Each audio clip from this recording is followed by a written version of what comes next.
Hello everyone, Namaste. I am Bina Mandal and I welcome all of you to my channel. आप सभी लोगों ने मेरा इंतज़ार किया होगा, मेरा इस भागवत सीरीज़ के लिए आप सभी लोगों ने इंतज़ार किया होगा। शायद सभी को लगा होगा कि मैं ये सीरीज़ में क्या नॉलेज देने वाली, सभी को लगा होगा कि मैं इस चीज़ में आप लोगों को भागवत गीता के सीरीज़ में आप सबको को मैं क्या नॉलेज दूंगी जो आप लोगों के लिए एप्लीकेबल हो। मैं उन सबको थैंक यू कर दूँ जिन्होंने मेरा इंतज़ार किया है, और मैं उनको भी थैंक यू कर दूँ जो मेरी सीरीज़ सुन के मेरी भागवत गीता की नॉलेज लेकर उन लोगों को लाइफ में एप्लीकेबल लगा हो, फ्रूटफुल लगा हो और उन्होंने दूसरों को शेयर किया हो। उन सभी को मैं स्टार्टिंग में ही थैंक यू बोल दूँ। बोलते हैं भगवान श्री कृष्ण ने अर्जुन को जो रियल लाइफ के लिए जो गीत सुनाए हुए थे ना, उसी को भागवत गीता सार बोलते हैं। मैं आप सबको ये स्टार्टिंग में ही अवेयर कर दूं कि मैं इस टॉपिक में आप सभी के लिए कोई भी ऐसे संस्कृत की और लंबे लंबे श्लोक नहीं सुनाने वाली हूँ। मैं ये सिंपल और अपनी सिंपल लैंग्वेज में आप लोगों को समझाने की कोशिश करूँगी जो आप लोग समझ सकते हो और आप सभी को शायद एप्लीकेबल हो। मैं पंडित की तरह आप लोगों के ये संस्कृत श्लोक वे श्लोक नहीं सुनाऊँगी। मैं स्टार्ट करने जा रही हूँ अपनी पहली सीरीज़। जो इसका जो फर्स्ट टॉपिक है वो क्या है, हम लोग अपने लाइफ में सलाहकार को कैसे चूज़ करें, अपने लाइफ में रियल सलाहकार को कैसे चूज़ करें। हम सभी को लाइफ में ट्रबल रहती है। हम लोग लाइफ में कभी कभार ऐसा सिचुएशन में रह जाते हैं कि हमको कौन कब क्या सलाह दे उसी हिसाब से हम अपने लाइफ में करते हैं, लेकिन सभी को शायद एप्लीकेबल सलाहकार नहीं मिलता। और मैं आपको एक सिंपल एग्जांपल के तौर में देने जा रही हूँ, एक स्टोरी सुनाने जा रही हूँ। क्या होता है, एक बिजनेसमैन होता है, वो बहुत ही धनी मनी रहता है और वो क्या करते हैं, उनको जो अपना इकलौता लड़का रहता है, जो उनका बेटा रहता है, वो गुजर जाता है किसी एक्सीडेंट की वजह से, किसी कारण से।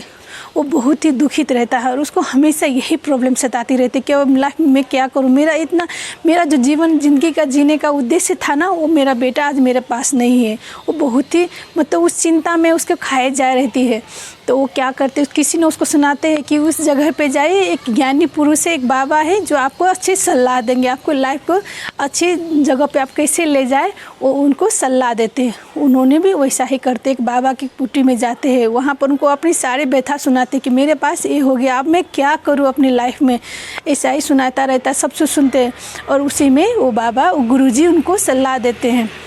देखो, ज़िंदगी का दो ही सत्य, एक जीवन है, एक मृत्यु है। जो इस जीवन में, इस धरती में जो आते हैं उसको मरना ही पड़ता है, और इस बात को तुम जितनी जल्दी समझ लो ना, तुम्हारी लाइफ उतनी ही आसान रहती है। छोड़ दो, तुम्हें इस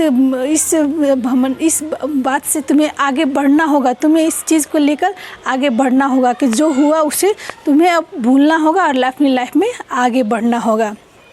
उतने ही में वो जैसे सुनाते रहते, वो बिजनेसमैन सुनते, तो व्यापारी सुनते रहते हैं। तभी क्या होता है, एक और चेला आके गुरुजी के कान में कुछ बोलते हैं। और सुनते ही वो गुरुजी, वो बाबा क्या करते हैं, रोने लगते हैं और उसके वो जो चेहरे में जो स्माइल रहती है वो सारा डाउन हो जाते हैं और वो पूरा भावुक हो जाते हैं। तभी वो व्यापारी पूछते हैं, गुरुजी क्या हुआ, आप तभी तो आप ठीक थे, अभी अचानक से क्या हुआ। तो बतलाते हैं कि मेरा जो कुटी में सबसे अच्छे, जो ज़्यादा दूध देने वाली गाय थी, वो गुजर गया, वो मर गया। तभी वो व्यापारी उनको बोलते हैं और कहते हैं, गुरुजी अभी तो आप समझाते रहते हैं कि ये जीवन मृत्यु एक जीवन का उद्देश्य है, जो जीता है वो मरता भी। आप तो हमें अभी तुरंत ही तो यही बात को नॉलेज दे रहे थे। तभी गुरुजी बोलते हैं, और तुमने जो सुनाया, तुमने जो कहा वो तुम्हारा बेटा था, लेकिन जो मरा है ना वो मेरा गाय है। अब इसी स्टोरी से आप लोग भी नॉलेज लीजिए। जो दूसरे को सलाह देते वो खुद अपने लाइफ में एप्लीकेबल नहीं करते। हमारे लाइफ में कोई ट्रबल आए ना, तो हम क्या करते हैं, 10 लोग से सलाह लेते और पूछते हैं कि अब मैं क्या करूं बोल के। तो सभी अपना अपना ओपिनियन देते हैं, लेकिन जब उन्हीं पर खुद वैसा प्रॉब्लम आए तो क्या करते हो, पीछे हट जाते हो। जो हमें सलाह दिए हुए वर्ड रहते हैं ना, वो खुद अपने लाइफ में नहीं लाते।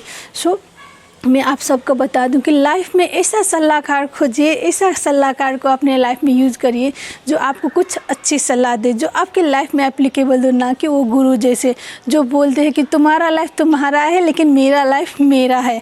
मैं आप सबको बता दूं, एक और बात बोलते हैं, ये भागवत गीता में कहा गया है, सभी को शायद हम लोग बचपन में सुने हैं कि महाभारत द्रौपदी की वजह से हुआ है। सभी को शायद नॉलेज भी वही होगा, शायद सभी को यही बात पता होगा कि ये महाभारत हुआ था द्रौपदी की वजह से। लेकिन जब जिस दिन आप ये भागवत गीता पढ़ेंगे तब आपको नॉलेज होगा कि ना कि ये द्रौपदी की वजह से हुआ था, बल्कि ये धृतराष्ट्र की वजह से हुआ था, जो जन्म से ही अंधे रहते हैं और उनका आध्यात्मिक नॉलेज भी अंधे की तरह रहता है। वो ज़्यादा नॉलेजेबल नहीं रहते और जो बोलते हैं ना, जो लोग जैसे रहते हो अपनी संतान को वैसे ही नॉलेज देते हैं। सेम कंडीशन में क्या रहता है, मतलब वो अपना उसका जो पुत्र जो दुर्योधन रहते हैं ना, उसको भी उसी आध्यात्मिक नॉलेज ना देकर उसको भी नॉलेज थोड़ा थोड़ा ही करके रखते हैं।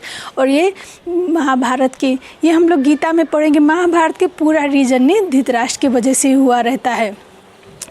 और एक और एग्जाम्पल क्या बोलते हैं, मतलब आप सभी को पता होगा कि अर्जुन का सलाहकार कौन थे, कृष्ण भगवान, जो उनको कैसा अच्छा नॉलेज दिए। और same in the same time Duryodhan का सलाहकार कौन रहते हैं, शकुनी मामा। एक्चुअली में दुर्योधन रंग नहीं था, एक्चुअली में दुर्योधन को कोई मिस्टेक भी नहीं था। वो यदि गलत होता, यदि वो अच्छे नहीं रहता, तो वो ना चिने हुए पर्सन जो कर्ण थे उसको अपना दोस्त कैसे बनाया था, और उसको जो ना चिने हुए जो उसका दोस्त था उसको उसने अपने पूरा राज्य कैसे दिया, उसको उसने अपने राज्य का राजा कैसे बनाया, अंगराज कर्ण कैसे बनाया। सो वो गलत नहीं था, लेकिन उसका जो माइंड प्रोग्रामिंग था, जो उसका सलाह देने वाले शकुनी मामा थे ना, उन्होंने उसका बचपन से ऐसा मतलब माइंड प्रोग्रामिंग कर दिया था कि उसको शायद अच्छे गलत के उसके कोई समझ ही नहीं था। एक्चुअली में शकुनी मामा ने भी क्या किया हुआ था, उन्होंने मतलब उनका अपना ही कोई रिस भी था, उनका कोई अपना ही ईगो था, जिसको पूरा करने के लिए अपनी भांजे को उसने रॉन्ग प्रोग्रामिंग करते गए, उनके रॉन्ग नॉलेज देते गए, ताकि उनकी लाइफ और इन द सेंस मतलब कैसा हो गया आज पांडव का और दुर्योधन का लाइफ हम सभी को अच्छी तरह से अवगत ही है।